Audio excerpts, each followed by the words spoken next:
Today on Brief History, we look at an English king who ushered in a new era in England's royal history. Living a chaotic, intense childhood in a separate realm, he would develop a keen understanding for religious and political affairs. Upon becoming king, his reign would see abject favoritism, battles in government, international consequences, and one of the most famous plots known to history. Join me as I take a brief look at the first Stewart king, James I of England.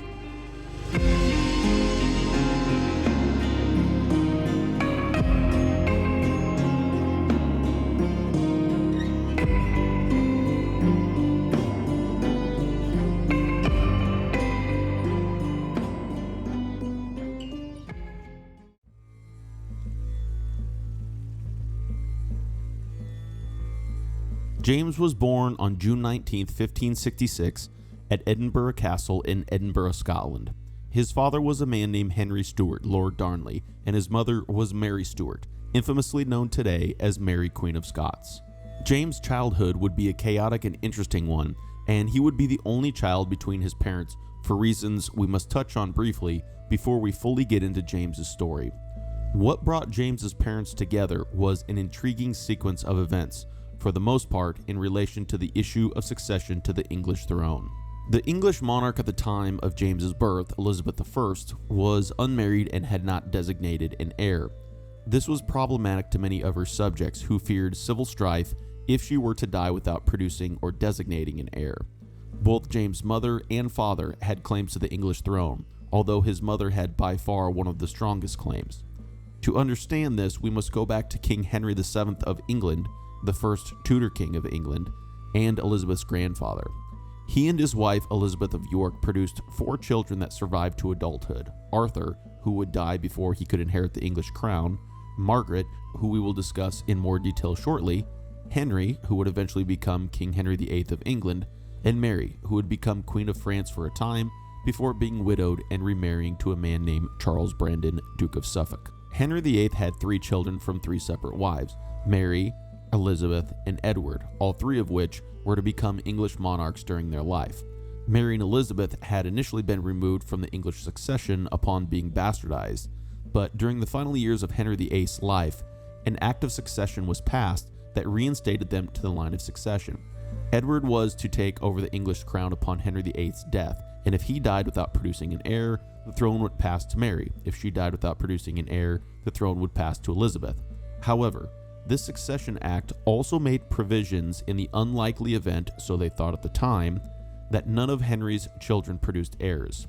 In this scenario, the throne was to pass to Henry VIII's younger sister, Mary Brandon's lineage.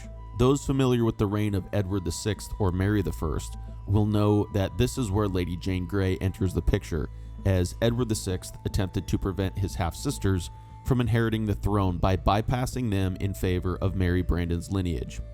Lady Jane was the eldest surviving grandchild of Mary Brandon at the time of Edward's death. Of course, this would not be successful, and Mary and Elizabeth would both end up taking their rightful place on the English throne. But the important individual in this line of succession, as it relates to James, was the elder sister of Henry VIII, Margaret Tudor. Her lineage had been passed over in Henry VIII's Final Succession Act, and this is where James's father and mother, and ultimately he himself, would draw their claims to the English crown. Margaret Tudor married King James IV of Scotland, and they produced a son who would eventually become King James V of Scotland. He was James' maternal grandfather. Margaret Tudor then, after her first husband, James IV of Scotland, died, remarried twice, with her third marriage producing a daughter named Margaret Douglas. This was James' paternal grandmother. Therefore, both James' parents were grandchildren of Queen Margaret Tudor of Scotland, though through separate marriages. James' mother's story is an incredible one in its own right, but will not be discussed in its entirety here. She became Queen of Scotland as an infant and was sent off to be raised in France after being betrothed and eventually married to a future king of France, Francis II. Francis died young in 1560 when James' mother was around 18 years old, shortly after he had become king. Thus, James's mother decided to return to her native land, Scotland, to take her place as the queen there. She also was keen to push her claims to the English throne and wished to be designated as Elizabeth's heir. Elizabeth refused to do this, but negotiations were being had about James's mother possibly marrying one of Elizabeth's subjects. James' father, Lord Darnley, would end up being that subject. He was sent north during the negotiations, and his mother was quickly smitten with him. They married without Elizabeth's consent, to the disbelief and dismay of Elizabeth and her English nobility. Unfortunately, the marriage would be a disaster. James' father was an immature, drunken fool who immediately offended his wife and much of the Scottish nobility. Despite this, James was conceived before things became too unbearable between his parents. As James' parents' relationship continued to deteriorate, James' father plotted with other Scottish nobles to assassinate James' mother's secretary, a man named David Rizzio. Although this was an extremely troubling event for James's mother, she was able to keep her wits about her and deliver James shortly thereafter. She would, however, ultimately retaliate, allegedly, by conspiring with other Scottish nobles to murder James' father. In the early hours of February 10, 1567, the residence of James's father was blown away in a massive explosion. His father was found dead near the explosion site, but many believed that the body showed signs of strangulation, and it soon became clear that this was, in fact, a murder. James's mother was immediately suspected, and when she married the Scottish earl who allegedly committed the murder, some of the Scottish nobility, eventually to be known as the Confederate Lords, opposed her and her new husband. James's mother was forced to submit and eventually abdicate her throne to her one-year-old son, James, who effectively became James VI of Scotland after being crowned on July 29, 1567. James's uncle, his mother's illegitimate half-brother, James Stewart, Earl of Moray, was designated as regent. James's mother would escape captivity and gain Scottish military support one final time before her forces were defeated at the Battle of Langside. She was forced to flee to England and would be imprisoned by Elizabeth I for the rest of her life, eventually being executed, but she will come up again briefly during James's story. This was not a particularly good start to James' life, and the tense nature of Scottish politics, filled with blood feuds and assassinations, only made James' position as a child king more precarious. As we will soon see, the situation would lead to many tense and incredible events throughout James' youth and early adulthood.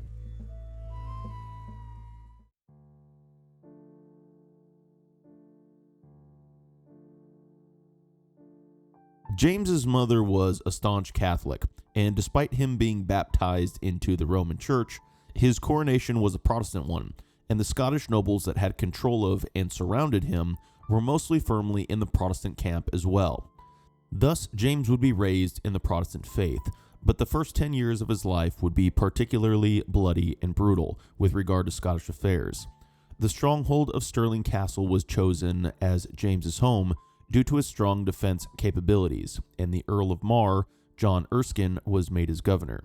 To add to James' security at Stirling, his royal household was limited and led by Annabella Murray, Lady Mar, who had responsibility over James in his early years. He had many rockers and a wet nurse who would be accused of drunkenness, which would eventually be thought by some at the time as the reason for James' issues with his legs, something we will touch on shortly. By 1570, when James was around 4 years old, men began to become part of his life, especially in the form of tutors.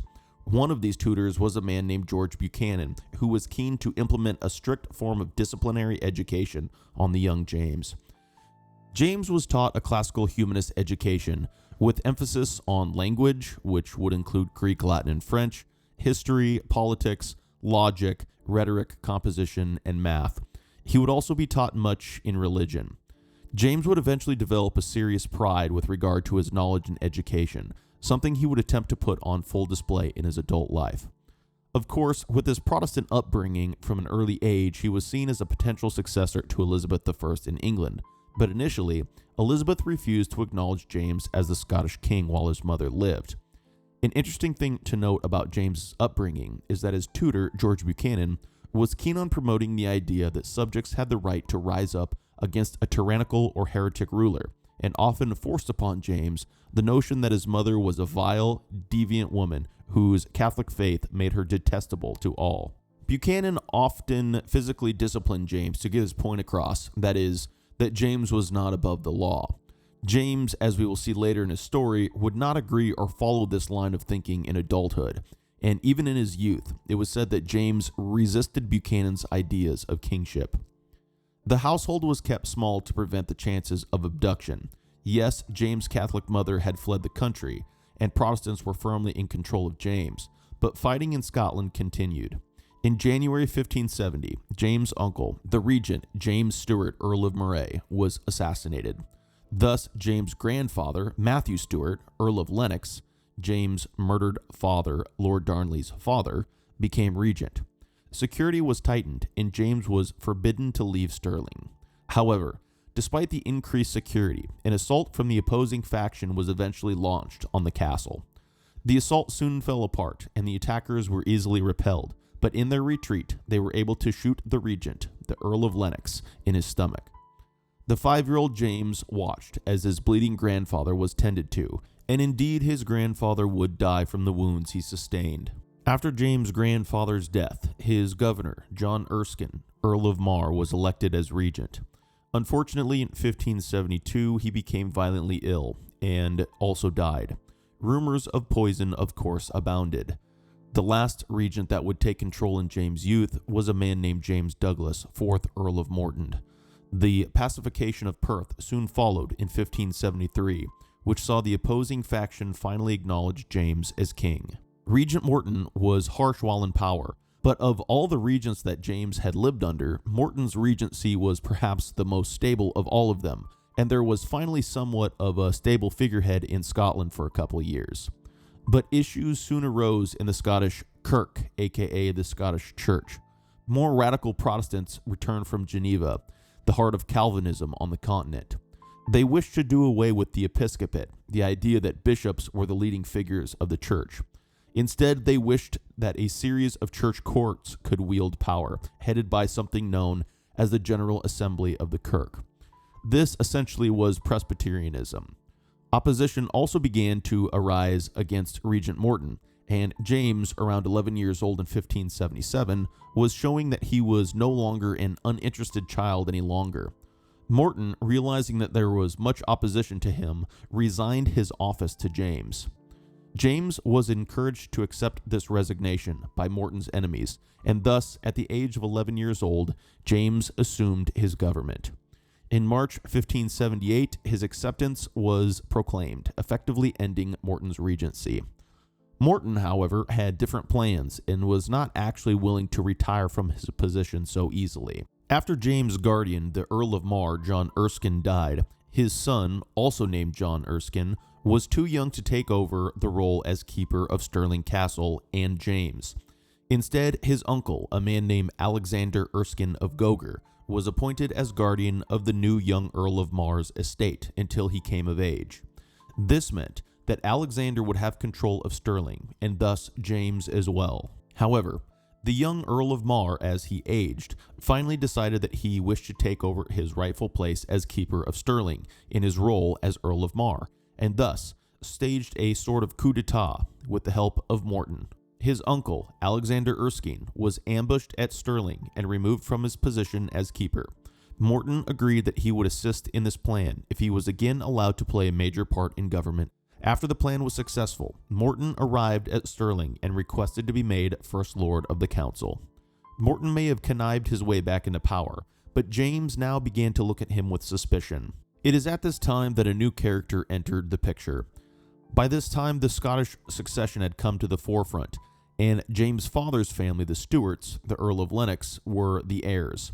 James' uncle, his father's younger brother, Charles, became the Earl of Lennox after his father, James' grandfather, was killed as regent. He too died shortly thereafter, leaving only a daughter. Thus the title of Earl of Lennox was given to James' great uncle, his killed regent grandfather's younger brother, a man named Robert Stewart. If Robert produced no issue, the title of Earl of Lennox was to revert to the lineage of another of James' great uncles, younger brother to both James' killed grandfather and Robert Stewart. This younger brother, named John Stewart, 5th Lord d'Aubigny, had settled in France and died in 1567. Thus, the son of John Stewart would become the next in line to inherit the title Earl of Lennox. This son of John Stewart would become an important individual in the 13-year-old James's life, and his name was Esme Stewart, Sir d'Aubigny, and he arrived in Scotland in July 1579. James was immediately intrigued by his first cousin once removed, and saw him as a perfect ally in the tense world of Scottish politics. The Scottish Kirk was troubled by this, as being French and tied to the French royal family, d'Aubigny was Catholic, and it was rumored that he had been sent to influence the impressionable James into reviving relations with his imprisoned mother and restoring Catholicism in Scotland. Additionally, James finally left Stirling for the first time in 8 years, traveling to Linlithgow and Holyrood House. James' relationship with Esme Stewart soon became public, as he openly physically displayed his love for his cousin. Of course, rumors began to fly that the relationship was more than just a friendship, and although this was a common rumor, we will see that in James' case, this was probably well-founded, as his love for young, attractive men throughout his life would become well known. Esme Stewart was able to attain a form of immunity from pressure from the Scottish Church to conform religion-wise, and the church ministers were not happy about his interaction with the king. In 1580, James pressured his great-uncle Robert to resign as Earl of Lennox, which he did, and James thus gave the title to Esme Stewart. Stewart then converted to Protestantism and was rewarded by being made a privy councillor and chamberlain, which essentially put him in control of James' household. Therefore, Esme Stewart now had a hand in government, a close relationship to James, and control over his inner workings in the household. This is not the last time James would do something like this, as we will see later in his story. Esme Stewart's close control of James, of course, made many uneasy, and it should be noted that many within the Scottish Church remained unconvinced by his conversion. Many believed that although Stewart may have converted publicly, he remained loyal to the Catholic cause and allowed papists free access to James' household. Stewart soon fell under public attack by the church. Additionally, Esme Stewart's rise in power had simultaneously led to the decline in power of the Earl of Morton, who retired to his country estates. Soon Stewart and the allies he had gained in Scotland made their move, and in a Privy Council meeting, accused the Earl of Morton of being an accessory to the murder of James' father, Lord Darnley. Morton was arrested and imprisoned.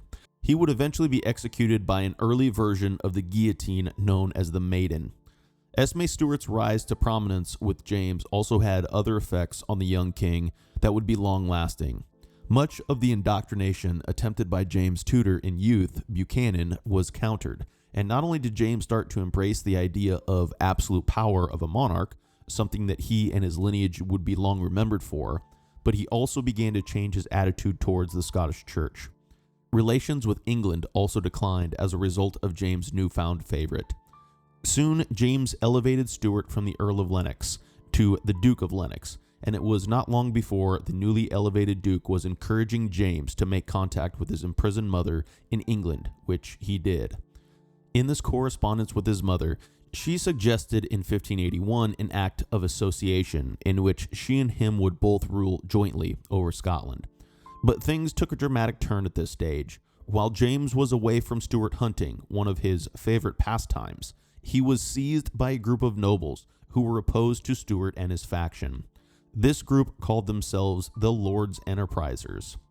They invited James to Ruthven Castle, where they then seized the king in what is known today as the Raid of Ruthven, eventually bringing James back to Stirling. The Lords Enterprisers drew up a list of charges against Esme Stewart and were keen to show James Stewart's connection to France. James was brought around to this fact in part, and after Stewart realized that he had serious enemies not only around the king, but in the Scottish Church as well, he returned to France. It was surely his intention to return to Scotland at some point, but this was not to be. In May 1583, Stewart died in France, and his embalmed heart was sent to James. It was clear that James remained unconvinced of Esme Stewart's guilt, and still held him in high regard. So much so, that Stewart's son soon landed in Scotland. He would eventually be made Duke of Lennox as well, and would have a long and successful career in James' service. James by that time had found support elsewhere, and was able to escape the Lords Enterprisers' clutches, who weren't necessarily all allies to each other in the first place. Some were duly pardoned by James after submitting, but others, including William Ruthven, 1st Earl Gowrie, was executed for his role. This earl and his sons will come up again shortly. James' success with regard to the Lords Enterprisers gave him a boost in confidence. In May 1584, the so-called Black Acts were passed, which declared James as the head of the Scottish Church. This also confirmed the need for bishops and forbade the meeting of presbyteries, i.e., elder members meeting within a congregation. Additionally, the general assemblies of the Scottish Church were not to be called without his consent. Although only 18, this mindset, an absolute monarch as the head of the church, would remain as James's mindset for life. James also was now not interested in the act of association with his mother. By late 1584, James cut off contact with his captive mother and denounced the idea of a joint rule with her. But concern was added to the situation in August 1586, when James's mother was arrested in connection with what is known today as the Babington Plot. By this time, the English had implemented something known as the Bond of Association, essentially tying the fate of Elizabeth to James's mother. If a plot was discovered to kill Elizabeth in the name of placing James' mother on the throne, she could be disbarred from the succession and executed. James's mother had not realized that the agent she was using to secretly correspond with the outside world was a double agent, and soon she implicated herself in the Babington Plot through her writing. This plot had as its aim the execution of Elizabeth in favor of her. James was in a difficult position. Despite his mother's previous detestation in Scotland, she had become somewhat popular after her imprisonment, and thus James was pressured to support his mother. However, he had just concluded a treaty with the English and was not particularly sympathetic towards her. James wrote in defense of his mother in order to save her from death, but this was more of an effort to save face for him at home, not necessarily in protecting his mother for her sake. One must keep in mind that Mary had often tried to dethrone James and was a Catholic. As things progressed, James came under increased criticism. Despite this, and his public declarations that he was attempting to assist his mother, he, in fact, was communicating with the English that he was not willing to sacrifice his potential line in the English succession for his mother. On February 8, 1587, she was beheaded at Fotheringay Castle in England. Some reported that James was beside himself with grief, others that he was not moved by the news of his mother's death at all. Whatever the case, for public display, he cut off all communication with England for the time being. Once communication commenced again, he demanded a formal recognition to the line of English succession. This would not end up being the case, and Elizabeth and the English had other major issues to deal with at this time, mainly Philip II of Spain, who began to plan an invasion of England in hopes of deposing Elizabeth and replacing her with a Catholic ruler. James, too, had his own issues to deal with, Catholic-wise, in Scotland as well.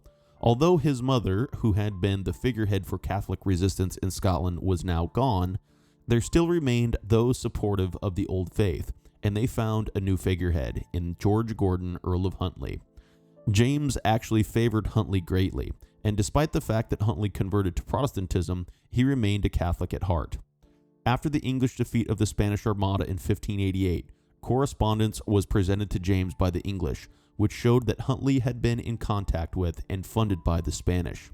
Despite this, the action taken against Huntly was minimal, as James was keen to keep favor with Huntly to counterbalance the Presbyterian threat from the Scottish Church. Although favor was still shown for the time being to Huntly, he was not to be trusted, and soon James would become disheartened by constant betrayals from the Earl. He raised a rebellion in 1589 before submitting and being treated mildly. He killed the popular James Stewart, 2nd Earl of Moray, in a feud, again being treated lightly.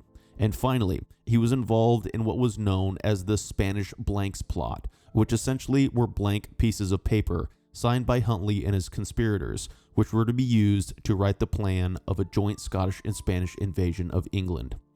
Again, James was lenient towards Huntly, to the church's dismay. But eventually, Huntly did indeed go too far. He harbored rebels that James did see as a threat, and was forced to take action against his quasi-favorite. Huntly won a victory at the Battle of Glenlivet, but he and his allies submitted to the king after the victory.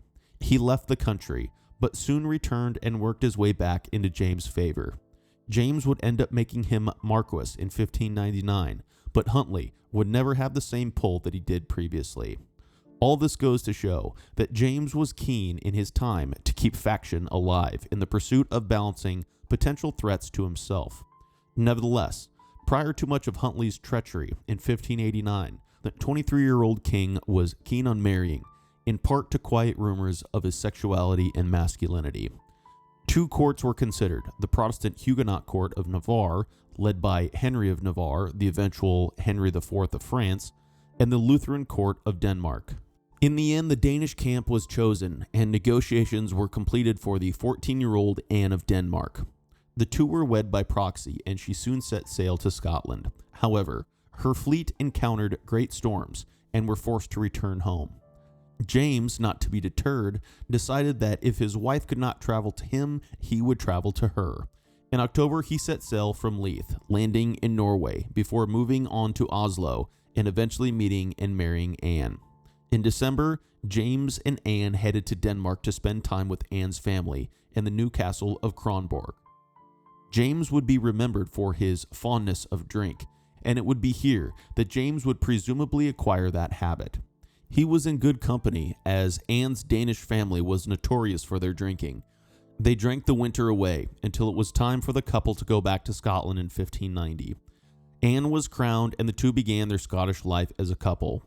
The relationship between the two would not always be a positive one, for reasons we will soon discuss, but the couple would end up with multiple children, 7 of which would survive the birth. Unfortunately, only 3 of these 7 children would survive to adulthood. After 3 years of marriage in 1594, Anne gave birth to James' first son, who was named Henry Frederick. This is where a major rift would arise between the king and queen. Anne did not want her child to be taken from her and requested that James transfer Henry and Stirling Castle's keeping to her. But Prince Henry was a crucial piece of James' future security, and so he declined to do this. Although this made for much tension between the two, they continued their pursuit of children. In 1596, their daughter Elizabeth was born, followed by another son named Charles in 1600. 1600 was also the year of a confusing and interesting event in James' life, known today as the Gowrie Plot. The story allegedly goes as follows. In the August of that year, James went out hunting and was approached by a man named Alexander Ruthven, Master of Ruthven. He was the brother of the then current Earl of Gowrie, a man named John Ruthven. Both of these men were sons of the Earl of Gowrie discussed previously, who had been executed after his involvement in the Ruthven raid, which had seized James from Esme Stewart. The king was told a great treasure had been found, which was being stored at the Gowrie house. James initially shrugged this off and continued hunting, but eventually decided to ride to investigate the claims. Once there, he had dinner, and soon Alexander invited the king to see the treasure. James dismissed his servants and traveled alone with Alexander to subsequent rooms in the house, with doors being locked behind them as they went. Upon entering a room, they found a man who James believed was the man who had found the treasure. Suddenly, Alexander pulled a dagger and told James that he would now kill him due to the fact that James had killed Alexander's father. A scuffle broke out between the two men, in which Alexander called on the other man to assist, but the other man would not. James was able to make his way to the window to shout treason, which caused those in James' party to rush up the stairs. Alexander Ruthven was killed, followed by his brother, the Earl John Ruthven, who entered after the scuffle had ensued. Soon word traveled, and the local townspeople were demanding to know what happened to the Earl. James was lucky to escape both the plot and the townspeople with his life. However, soon after this story circulated, doubts began to arise as to its believability. The unknown man who was supposed to have assisted in killing James allegedly fled the scene and was not identified. It was also well known that James was weak in the legs, and the fact that he was able to fight off an attacker in solo combat and fight his way to a window seemed unlikely. Alexander was found with his dagger still sheathed, and why would the Ruthvens invite James to their own house to kill him where they would surely be accused of the deed? Why would James have given credence to the treasure story? And why would he not have sent someone else to check on that story? Why would he not have had someone with him when he viewed the treasure? Additionally, the Earl seemed unprepared for James' arrival and had already dined before he arrived. James was said to have owed the Ruthvens money, and after the incident, both the dead brothers were attainted and their estates escheated to the crown. James also was able to turn this into a victory against the church, as many of them refused to believe James' story, but were eventually forced to submit to James. 8 years prior, in 1592, what was known as the Golden Act had been passed, which had undone much of the Black Acts discussed previously, passed in 1584. James and the Scottish Church had remained at odds with each other since the passing of the Golden Act. But soon it was time for James to look south, to England, for he still had a claim to the English throne, and Queen Elizabeth, with no children, was declining. James had to overcome odds if he wanted to become King of England. First off, his claims were derived through his mother, who had been executed for treason. Additionally, he was a foreigner, and other claimants existed, including his cousin Arbella Stewart, the daughter of his uncle Charles Stewart discussed previously. Thus, he would need assistance from England to press his claim. He first attempted to do this through Queen Elizabeth's favorite at the time, Robert Devereux, Earl of Essex. Essex had convinced him that the Queen's eventual secretary, a man named Robert Cecil, was keen to keep him off the English throne, and thus James agreed to assist Essex in whatever way possible in his disagreement with the Cecils. But James had been fooled. Robert Cecil did not wish to keep him from the English throne, and Essex would eventually form a rebellion, be defeated, and executed for his plots. The relationship between Elizabeth and James grew cold, as she suspected James' involvement with Essex and his rebellion. Thus, it was to James' delight when correspondence was initiated with Cecil, and he found that Cecil was indeed keen on making him the next in line to inherit the crown. Due to Elizabeth's detestation of discussions with regard to the succession issue, the correspondence needed to be secret, but by 1602 that utter secrecy began to become less worrisome. Cecil had aided James in his correspondence with Elizabeth, and this had the effect of greatly improving relations between him and the Queen. In the early morning hours of March 24, 1603, Elizabeth I of England died. It was time for James to begin the next incredible chapter of his life.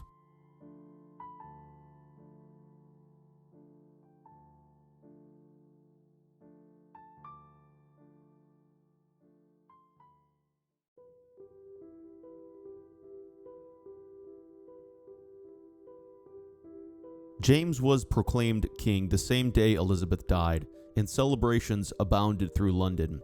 James made it clear that he would not forget Scotland and declared that it was important for him to form unity between his two kingdoms. James traveled south through Berwick, York, Burleigh, among other places before reaching Tybals. He took over a month to travel in order that the memory of Elizabeth could be slightly faded by the time he reached London. Festivals, fireworks, bonfires, and gifts welcomed James as he entered the city. At Tybals, owned by the Cecils at the time, he made contact for the first time with Sir Robert Cecil and attended his first Privy Council meeting. As he reached London, he was mobbed. However, the people found that the new king was much different than his predecessor. Where Elizabeth basked in the adulation of her people, James was stone-faced and somewhat annoyed at times. Prince Henry was to stay at Stirling as his father continued south into England. His guardian, the Earl of Mar, was traveling with the king, and thus Queen Anne saw an opportunity to get her son back. She traveled to Stirling in an attempt to get her son yet again, something she had failed to do years earlier. The Mars forbade Henry from leaving, and this made Anna so angry that she flew into a rage and would eventually miscarry the child she was carrying. In the end, a compromise was reached. Both Queen Anne and Prince Henry would travel to London together. Prince Charles was left in Scotland, and due to his weak stature, some believe that the king and queen believed that he may not survive long. Unfortunately for James and his family, a plague broke out in London, forcing the royal family to temporarily move to Winchester. The coronation went ahead, but was limited in scope, as the festivities did not happen until much later. There was much concern how James would handle appointees of the English Privy Council. Many worried that James would appoint Scottish councillors in their place, but it came as a relief when they found that James had no intention of dismissing them. Of course, Cecil, who had been key in his ascension, was to play an important role. However, those in James' bedchamber, his closest inner circle, would indeed all be Scots, to the concern of many English councillors. This is where James' love for hunting comes into play. Soon the council found that James preferred to partake in his favorite pastime over dealing with affairs of state. He put full power in the hands of the council and dedicated his time to the chase. This was not something out of line with how he had done things in Scotland, but the English council was used to dealing with Elizabeth, who always required that she be the head of all stately affairs. James believed that he had good reason for doing such things. He believed that his hunting aided his health, allowing him to escape the unhealthy air of London and the life of excess that went along with being a king, which often meant eating and drinking heavily and living a sedentary lifestyle. This soon began to wear on the councillors, who could not convince James to deal with his business, as he often refused to sign paperwork. His public reputation also suffered due to this as well, and by May 1606, people were being more aggressive in their criticisms towards the new king, especially farmers whose crops were being trampled by the royal hunt.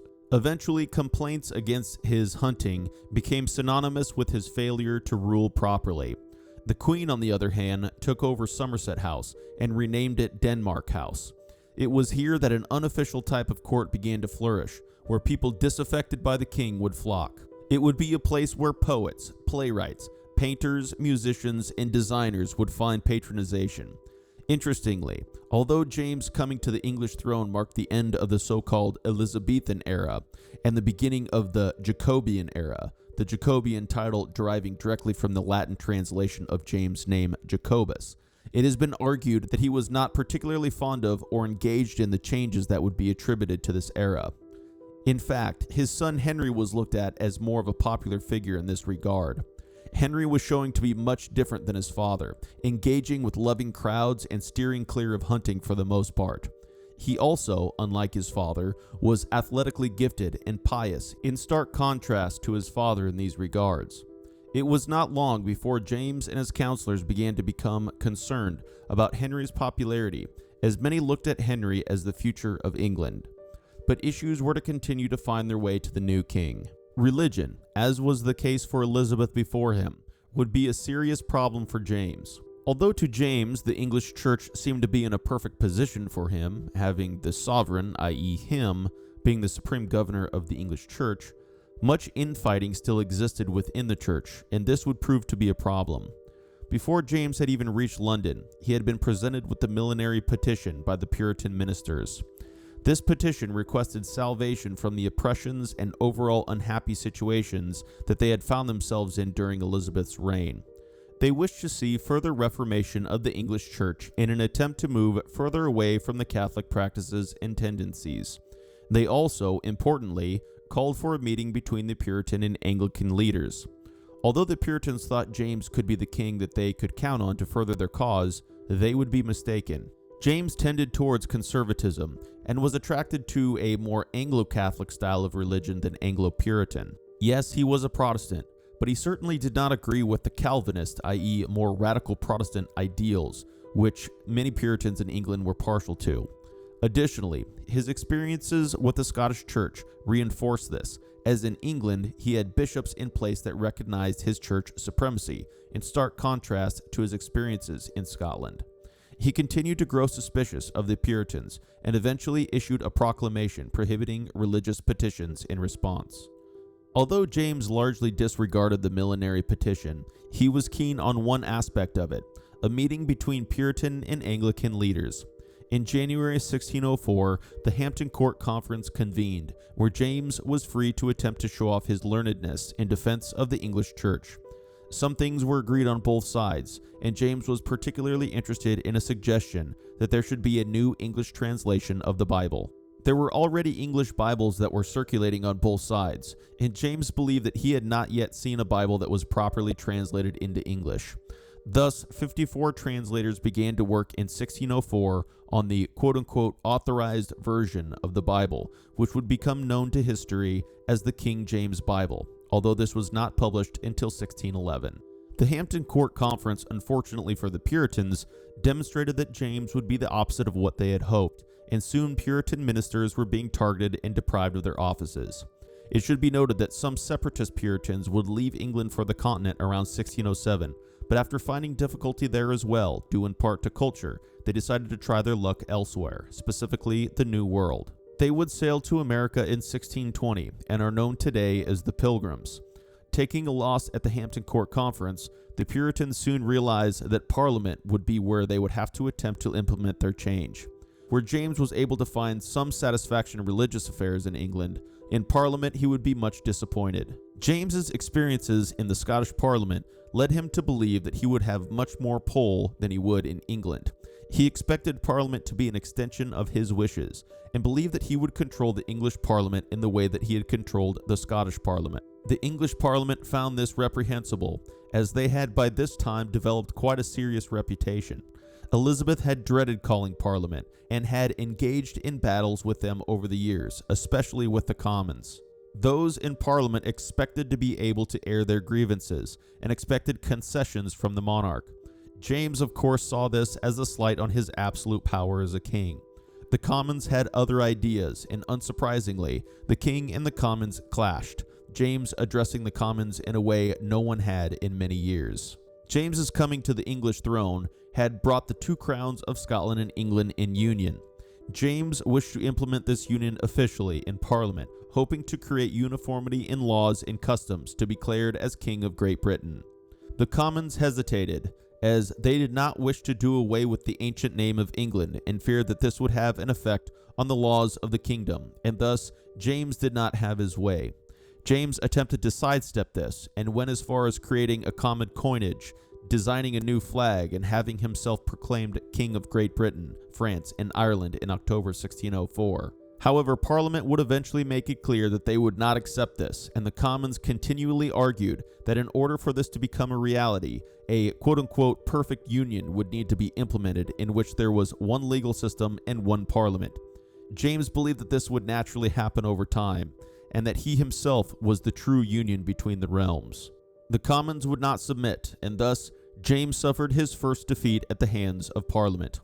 As we will see, this will not be the last battle between James and Parliament. Although danger was nothing new at this time, as two Catholic-influenced plots had already been thwarted in 1603, named the Main Plot and the Bye Plot, another plot soon emerged that was to shock the English people. A man named Robert Catesby had been discussing with a group of conspirators, which would eventually come to include a man named Guy Fawkes, the possibility of assassinating the king in an incredible and bold plot.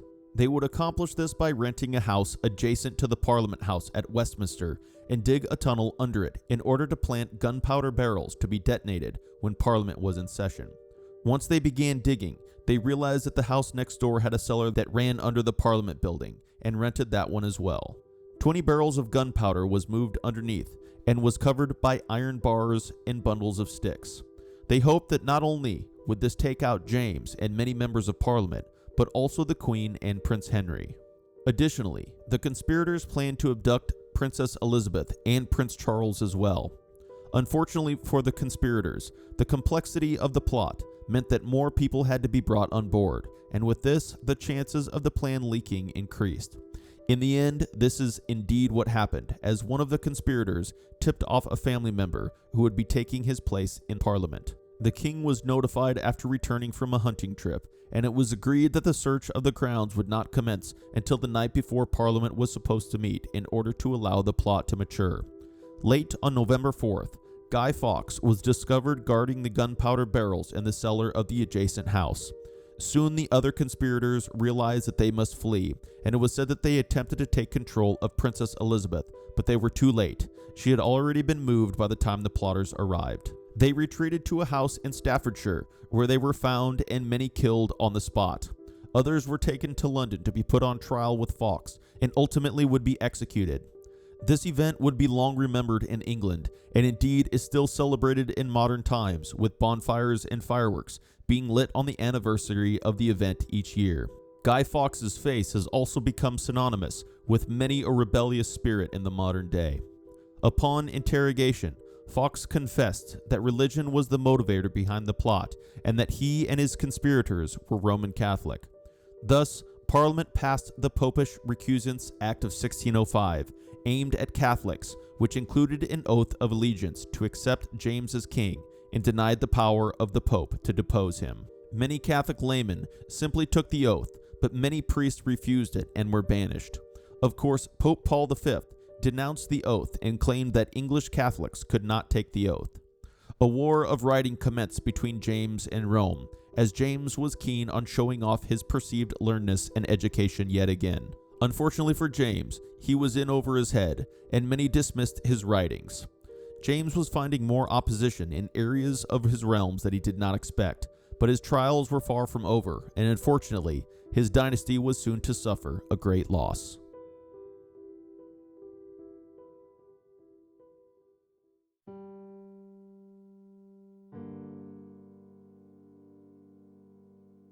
After the Gunpowder Plot, Parliament would again become a source of contention for James. His management of finances was not particularly good, and soon practices were being turned to in order to correct his difficult financial situation, specifically by Robert Cecil. This, of course, was unacceptable to many, especially the Commons, and the changes didn't have the desired effect of correcting financial issues for James on the whole. Eventually, there was no alternative but to reconvene Parliament and ask for money. The Commons, of course, were ready to air their grievances, and this would again be something that James saw as a slight to his absolute power as a king. This Parliament was technically the fourth session of James' first Parliament, sometimes referred to as the Blessed Parliament, and James would find that there was little that he could hang his hat on in relation to these interactions. The fourth session convened in February 1610, and Cecil, knowing that the Commons would not give up their hold on James, attempted to implement something known as the Great Contract. This essentially agreed that an annual grant would be extended to James in return for giving up certain rights. A sum was agreed to by the king and the Commons, but when a list of grievances was put to the king, it was clear that some of the issues would not be negotiable. When the fifth session of Parliament met in October 1610, the agreement fell apart, and by December, James dissolved Parliament. The failure of this great contract was said to have affected Robert Cecil greatly. Cecil began to decline after this, and although for a time he rallied and looked as though he might improve, in the end this was not to be. In May 1612 he died. James' popularity, of course, steadily declined, but his son's popularity, on the other hand, flourished. In 1610 he had been made Prince of Wales and the Earl of Chester, and held his own court, said to have been more popular than his father's. It was time for James' children to be looking towards marriage, and for his daughter Elizabeth, he initially looked at France as a possible candidate, but in 1611, James entered into negotiations with Frederick V, Count Palatine of the Rhine, who was the most senior secular prince in Germany. He was a grandson of William of Orange, aka William the Silent, the Low Country rebel who fought against Spain in the Dutch Revolt. Frederick arrived in England in 1612 to seal the deal, but before this could take place, a crushing blow would be dealt to James and the royal family. Prince Henry had taken ill, and much had to be cancelled due to this. Henry had been feeling ill for some time, but tried to overcome this by pushing his body to the limit instead of resting. By the time he fell ill with the fever in 1612, he had began to deteriorate quickly. On November 6, 1612, he died, and unfortunately, many believed that James had poisoned his own son out of jealousy. James not attending his son's funeral did not help this matter, but he had actually fallen ill himself. Many noted that both James and Anne were distraught at their son's death, and some say that indeed, Anne never fully recovered from the loss of her firstborn son. Of course, now the focus shifted to the new heir, Prince Charles, who would duly be made Prince of Wales himself in time. Charles will be discussed in much more detail shortly.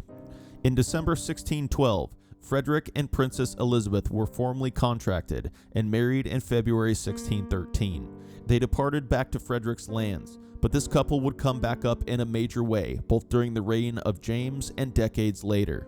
After the failure of Cecil's great contract in Parliament, James was reluctant to call Parliament again, but the financial issues still remained. He was convinced to call a Parliament again in April 1614, after some argued that it had been Cecil that was responsible for the utter failure of the measures. But this parliament was to be an even greater disaster than before. After 2 months, what is known today as the Addled Parliament was dissolved without passing a single measure. As we recently touched on, James' failures in Parliament and growing unpopularity made the king uneasy, and this may have exacerbated his desire to find a companion. He found one, prior to much of the parliamentary debacles and his son's death in 1607, in the form of a young 23-year-old handsome young Scot named Robert Carr. James had met Robert at a tilt and was taken with the young man after he had broken his leg. This was not the first man that James had fallen for or become intrigued by, as he had multiple serious male companions previously. But Carr would be different from the others, in that he would be elevated into positions of high office and attain great wealth. The king's physicians tended to Carr, and arrangements were made so that he could be tended to at court after his injury. It wasn't long before the relationship between Carr and James was out in the open and attracted much criticism. Carr was knighted, made a gentleman of the bedchamber, elevated to Viscount Rochester, made Knight of the Garter, and a privy councillor. However, although Carr would continue to climb the rungs of society, his favoritism would eventually fade after an incredible sequence of events. Carr wished to marry a married young woman. This woman was actually married to the executed Robert Devereux, Earl of Essex's son, also named Robert Devereux. The potential bride's name was Frances Howard, and James assisted Frances in attaining an annulment from Devereux so that she could marry Carr. In order that Frances Howard could remain a countess, he elevated Carr to the position of Earl of Somerset. They were married in 1613. Carr continued to rise in power, being named as James' Chamberlain, putting him in control of much of James' private life. But soon the relationship between James and Carr began to deteriorate, not least because Carr was refusing to sleep with the king. Eventually, the 48-year-old James encountered another attractive young man in August 1614, a 21-year-old man named George Villiers. Of course, Carr was concerned with this development and knew what this meant for him. Villiers was soon made gentleman of the bedchamber, to Carr's dismay, and Carr interestingly asked for a pardon for past offenses. Although James supported this, it was not forthcoming, and by 1615, it is thought that Villiers was also sharing a bed with James. It was also in 1615 that Carr's fall from grace commenced. One of Carr's close friends, Sir Thomas Overbury, had vehemently opposed his marriage to Frances Howard.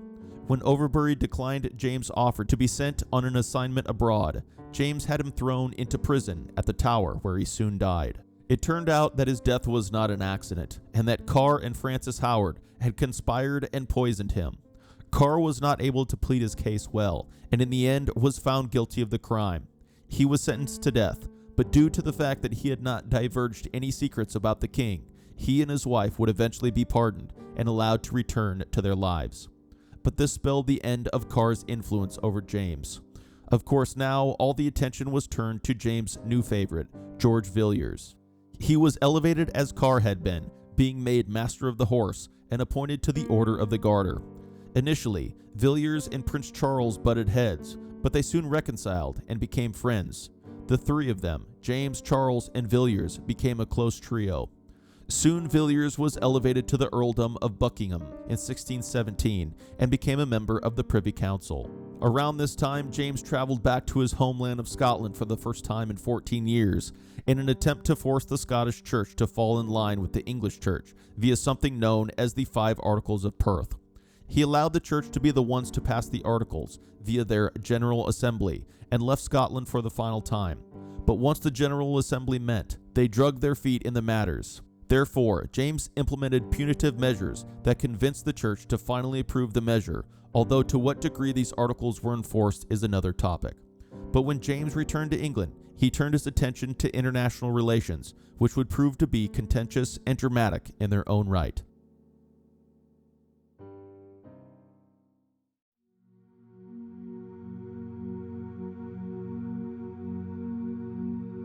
Since 1614, James had been dedicated to achieving a Spanish match for his son. This had initially been discussed briefly for Prince Henry when he lived, but after Charles became heir, it was he who James now tried to pair with the Spanish princess in what was to become known as the quote-unquote Spanish match.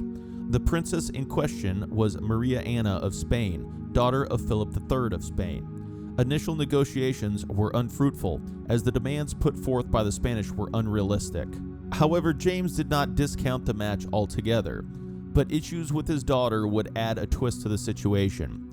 The Habsburg Holy Roman Emperor at the time, Matthias, was declining, and discussions were being had for who his heir would be, and this was a concern to many. He also held other titles, including King of Bohemia. He had convinced the Protestant Bohemians to accept his cousin Ferdinand as his successor. But his cousin Ferdinand was a staunch Catholic, and this, of course, caused problems. In 1618, a group of Protestant Bohemian nobles broke into the palace at Prague and threw officials out the window, an event referred to today as part of the defenestrations of Prague, part of the Bohemian Revolt.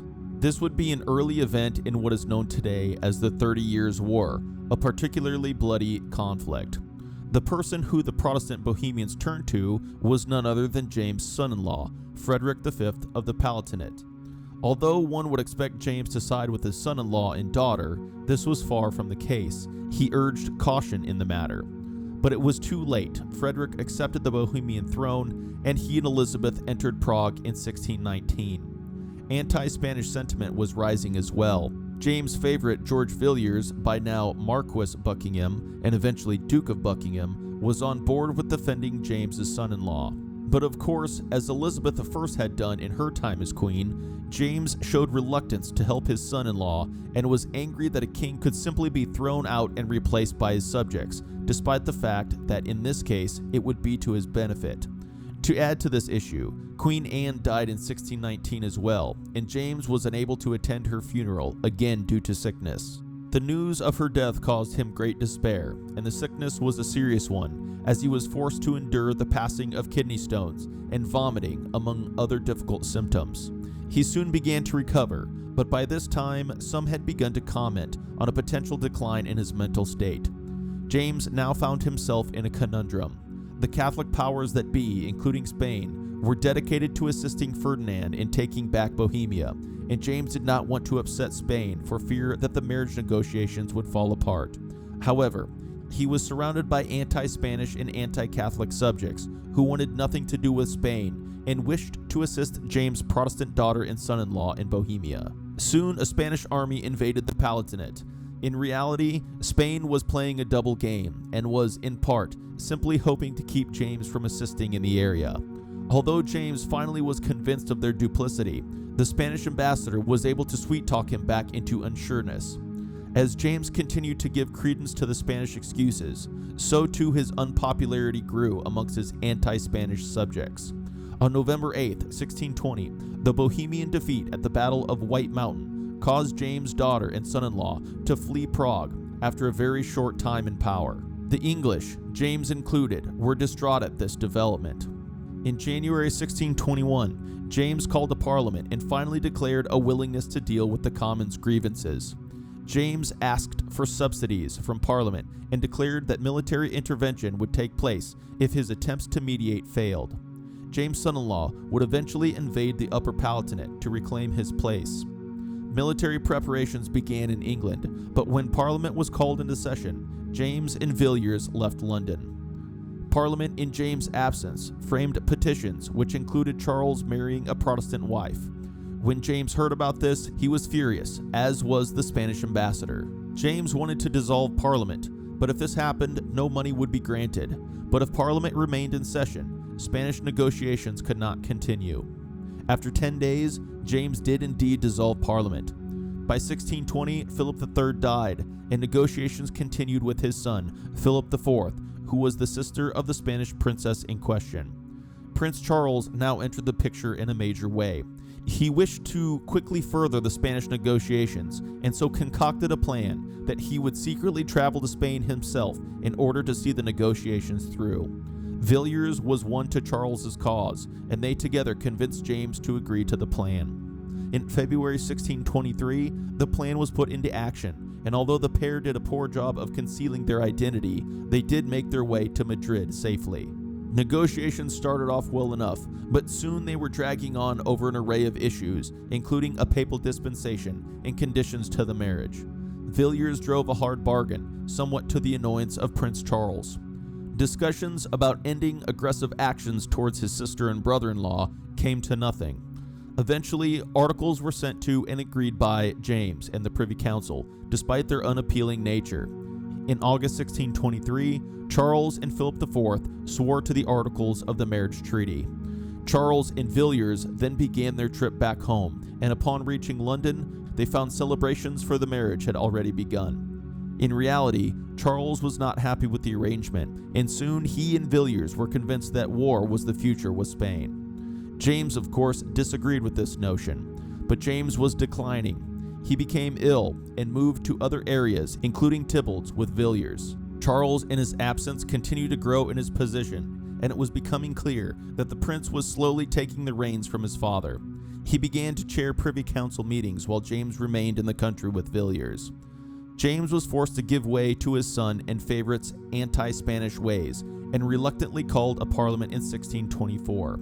This would be the fourth and last parliament of his reign. Despite James's insistence that Spain could be trusted, Charles could not be moved by his father and would not tolerate an alliance with them. By January, the council was on board with Charles as well, and James agreed to cut ties with Spain. James continued to decline, and in fact, rapidly by this stage. The Spanish, of course, didn't go away easy, and the ambassador soon convinced James that Villiers had sabotaged the negotiations and was assisting too much in Charles' takeover for power. James had a falling out with Villiers and proved that despite the Duke's newfound and growing power, James was still someone, even in declining old age, that could not be sidestepped. Of course, James and Villiers were reconciled after Villiers became ill, but Villiers knew that he could never feel fully secure in his position. The anti-Spanish sentiment continued, and eventually agreement was reached that Charles should pursue a marriage to the French princess Henrietta Maria, sister to the then King of France. Although James initially disagreed with the terms that France sought, he eventually was pressured by Villiers and Charles. Thus, in November 1624, the match was concluded. James was so frail at this point that he had to use a stamp to sign the treaty, as his hand was too pained by arthritis. By 1625, James fell ill at Tybalt's with fever and convulsions. At first, few were worried by this, as the king had been ill in the past and had seemed to recover, but this time would be different. Although James began to somewhat recover, Villiers, who was at his bedside, and his mother applied body plasters to James' body without his physician's consent. They were removed and then again reapplied by Villiers and his mother. Additionally, Buckingham made a concoction for James to drink, which some claimed was poison. Soon, a stroke, combined with a swollen tongue, made James unable to speak properly or to be understood. James was notified that the end was near. He asked to take communion, said prayers, and received the sacrament. He called for Prince Charles, but was unable to relay his instructions to his son. As devotional phrases were read aloud, James began to slowly fade into unconsciousness until, in the late morning of March 27, 1625, King James I of England and VI of Scotland died surrounded by lords and bishops. He was 58 years old. He was brought from Tybalt's back to London and lied in state until April 10th. Despite the grand individual tombs often created for kings, James would not have a grand tomb of his own. The first Stewart monarch still lies where he was laid to rest centuries ago, in the crypt of Henry VII in the Lady Chapel of Westminster Abbey, which can be seen to this day. The reign of James I is an interestingly curious reign to reflect upon. Just as the English monarchs that ruled immediately before him, he was never confidently envisioned as a future monarch of England. But the incredible events that played out during not only his youth, but the span of time leading up to his birth, put him in a position to capitalize on his Tudor heritage. From his earliest days, James' life was tumultuous, with his mother allegedly plotting his father's murder, his mother being imprisoned, absent, and executed as a traitor to the realm he would eventually inherit. In growing up amongst the harsh and dangerous politics of Scotland in the 16th century, where 3, possibly 4 regents responsible for his government were murdered. As he grew, his love of charming and attractive young men drew criticism and concern, and his experiences with the Scottish Church and Parliament gave him a false sense of understanding on how his new realm, England, was to be administered. Indeed, this sense of absolute power was at odds with the style of governance expected in England and led to many problems, not only for him, but also eventually for the future generations of kings that followed in his stead. He was not particularly popular, not only due to his interactions with the church and parliament, but also for his devout love of hunting, his failure to manage finances properly, his relationships with favorites, his failure to connect with his subjects as his predecessor had, and his insistence on international relations with unpopular powers in England. But James' ascension to the English throne is an important time in English royal history, as not only did it usher in a new era, but also united the crowns of England and Scotland under one monarch, making him the first king of Great Britain. Yes, James was unsuccessful in fully achieving his goals legally in this regard, but it would be his descendant who would many years later implement the changes along the lines he had envisioned. His authoritative attitude also allowed him to rule over a mostly stable and prosperous kingdom, and his love of debate and education led to the development of the King James Version of the Bible, still widely read to this day.